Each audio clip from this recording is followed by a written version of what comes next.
5 years ago, I got out of a serious relationship. We had been together since high school, made it through college, and eventually drifted apart. High school sweethearts rarely seem to work out in the end. For the first time in my life, I was completely single and had no idea how to date. I went on a handful of awkward dates that went nowhere, but then I met JoJo. Her real name was Josefina, a name she hated, so everyone called her JoJo. We hit it off immediately, both agreeing to take things slow since we were fresh out of long-term relationships. Not long after we made things official, JoJo started asking me to sleep over at her place. I turned her down at first. Sleeping over felt like a massive milestone, and I really wanted to pace myself. But she kept asking almost every single day, even offering me the couch if I felt uncomfortable. Confused by her persistence, I asked her point blank why she was so desperate to have me stay the night. She got quiet. Her cheeks flushed with embarrassment, and she looked down at her hands. She said she didn't want to explain, but that it would mean the world to her if I just stayed. "I'll stay," I told her, "but only if you tell me what's going on, and I promise I won't judge you." It was a promise I was about to break roughly 2 minutes later. JoJo took a shaky breath and explained that for weeks she hadn't been able to sleep. Every night, she'd wake up in the dark, convinced she saw a tall figure standing in the corner of her bedroom. At first, she assumed it was just shadows, darkness playing tricks on her eyes. But every morning, the corner was completely empty, with nothing around to cast a human-shaped shadow. As the weeks dragged on, her fear turned into terror. She said there were nights she was too afraid to even get out of bed to turn on a light. One night, she tried sleeping on the couch, only to wake up and see the shadow standing right in the doorway. She was convinced she was losing her mind. The night before she finally confided in me, she reached her breaking point. Wanting to prove it was just a trick of the light, she threw a stuffed animal at the shadow. But instead of hitting the wall, the stuffed animal struck something solid, and the shadow shifted. By the time she finished talking, she was in tears. I have a bad habit of using humor when I feel awkward or uncomfortable. Looking back, I acted like an insensitive jerk, but in the moment, I just tried to lighten the heavy mood. I gave her a half smile and joked that it had to be the monster under her bed. That comment hurt her deeply.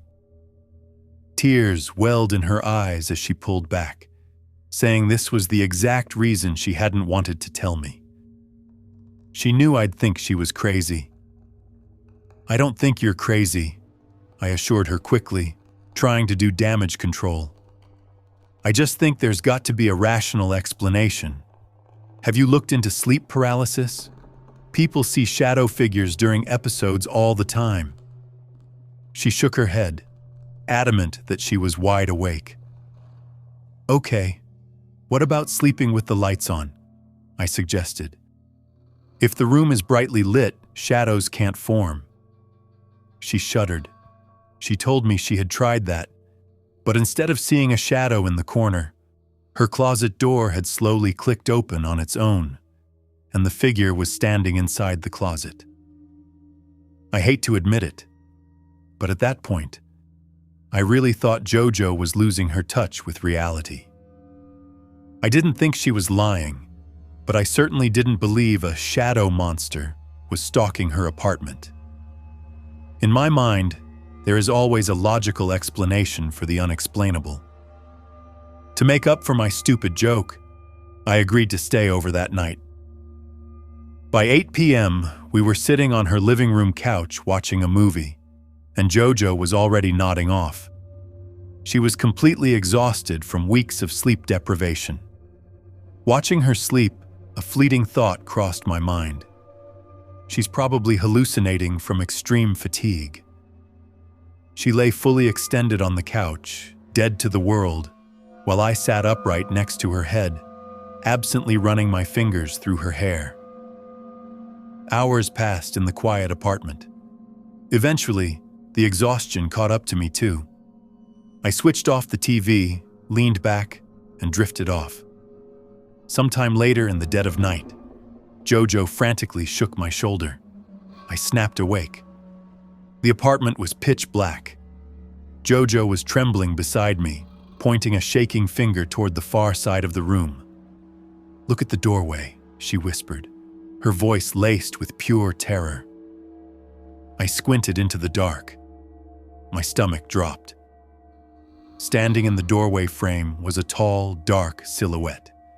Even in the dim light, the shadow made no sense. There was no light source behind it to justify its shape. I instinctively started to pull myself up off the couch to go investigate, but Jojo grabbed my arm with a vice-like grip, weeping silently and begging me not to move. "Hey!" I shouted into the dark hallway, feeling completely ridiculous. It literally felt like I was screaming at empty air. Jojo was crying now, whispering that because I could see it too, it meant it was some kind of entity. She confessed that a part of her had desperately hoped I wouldn't see anything, that she really was just crazy. "It's not an entity," I insisted, my logical brain refusing to give in.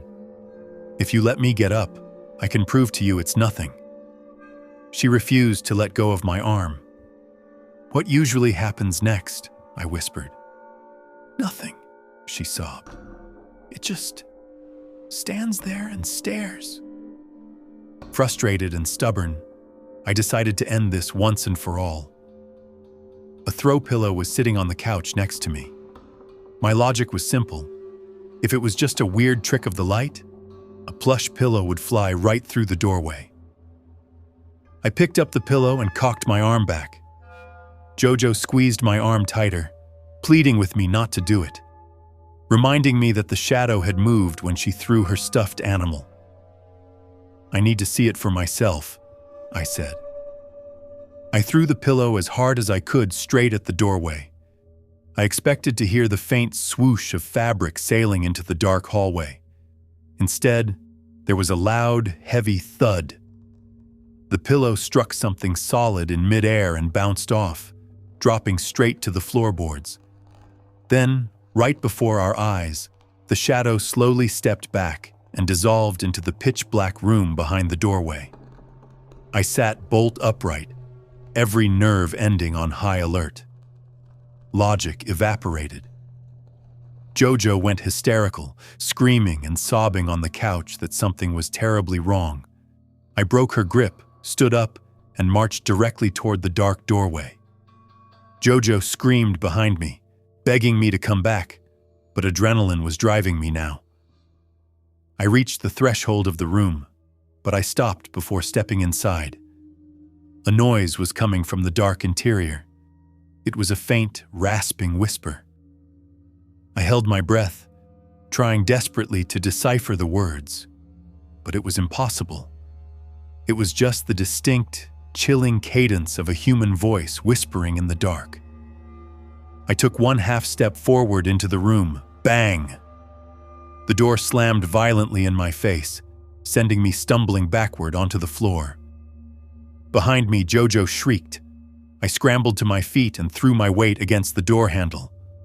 Locked. From the other side of the door, a sudden explosion of noise erupted. It sounded like a localized tornado had been unleashed inside.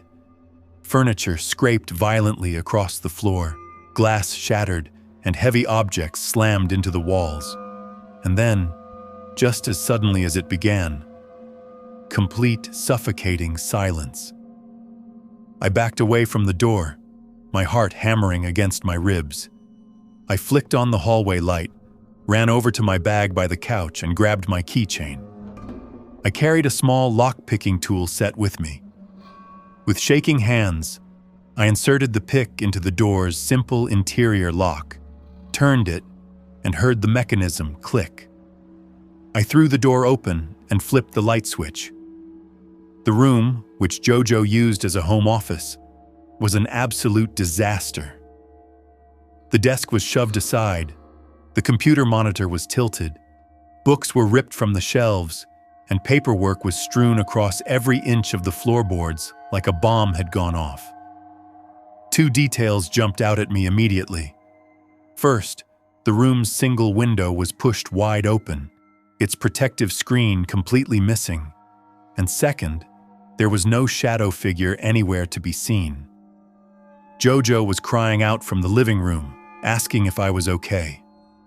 I walked back out, trying to keep my voice steady, and told her the room was ruined.